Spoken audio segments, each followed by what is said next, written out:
آج میں ایک ایسی حقیقت آپ کے سامنے پیش کرنا چاہتا ہوں جن سے ہر وہ حافظ، ہر عالم جو یا تو 10 دن میں قرآن کریم مکمل کرتا ہے تراویحوں میں، یا وہ 15 دن میں یا 21 دن میں، جس کا کچھ حصہ رمضان کا رہ جاتا ہے، پورے مہینے قرآن کریم تراویحوں میں نہیں سناتے ہیں، ان کے ساتھ ایک پریشانی سب کے ساتھ آتی ہے، وہ یہ کہ جب تک رمضان میں ہمارا تراویح میں قرآن چلتا ہے تو ہم بڑے مشغول اور معروف ہوتے ہیں اور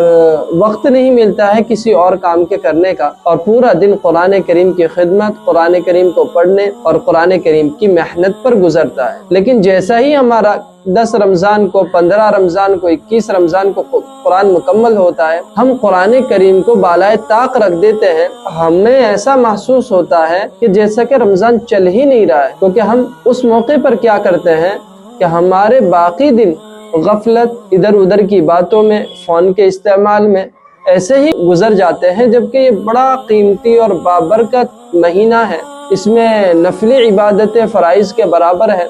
تو ہم کیوں اپنے رمضان کو کامیاب نہیں بناتے؟ میں خود اس چیز کو نوٹس کرتا ہوں کہ ایسا لگتا ہے کہ جب قرآن مکمل ہوتا ہے کہ رمضان کی رونق ختم ہو گئی، رمضان کی جو قوت ہے، جو رمضان کی لذت ہے، وہ محسوس نہیں ہو پاتی۔ تو اس کو محسوس کرنے کے لیے ہم کیا کریں جب ہمارا تراویحوں میں قرآن مکمل ہو جائے؟ میرے خیال سے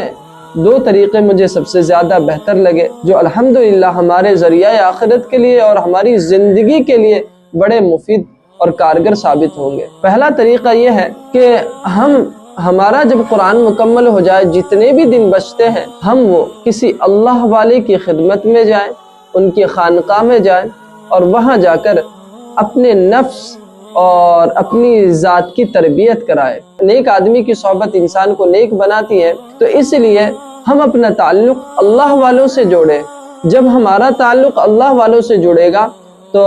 اللہ کے رسول صلی اللہ علیہ وسلم کی محبت اور قربت الہی پیدا ہوگی۔ دوسرا طریقہ یہ ہے کہ اگر آپ کے گھر میں کوئی ضعیف ہے، بوڑھے ماں باپ ہے، یا کوئی ایسا کاروبار ہے آپ اس کو چھوڑ کر جا نہیں سکتے، تو گھر میں کام کرنے کا بھی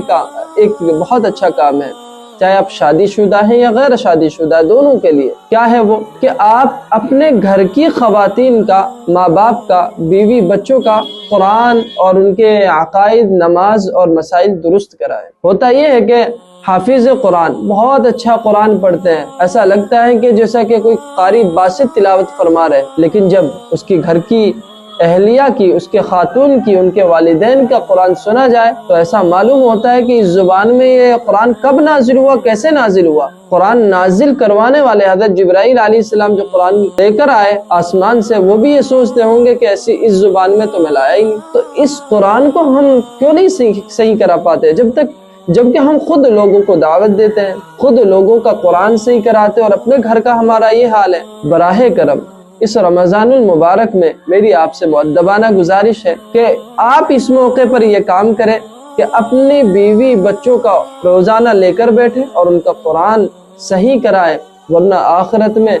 ایسا نہ ہو کہ بیوی بچے ہی آپ کے پکڑ کا ذریعہ بن جائے۔ اللہ ہمیں عمل کی توفیق عطا فرمائے، اور اس رمضان کو خوب عبادت کرنے، قرآن کریم کی تلاوت کرنے۔ اللہ نے فرمایا شہر رمضان الذی انزل فیہ القرآن، یہ تو قرآن کا مہینہ، قرآن اس رمضان میں نازل ہوا، تو قرآن کو ایسا آپ پکڑ لو اور اس کو اپنی زندگی کا آئیڈیل بنا لو، انشاءاللہ بہت فائدہ ہوگا۔ اللہ عمل کی توفیق عطا فرمائے۔ السلام علیکم۔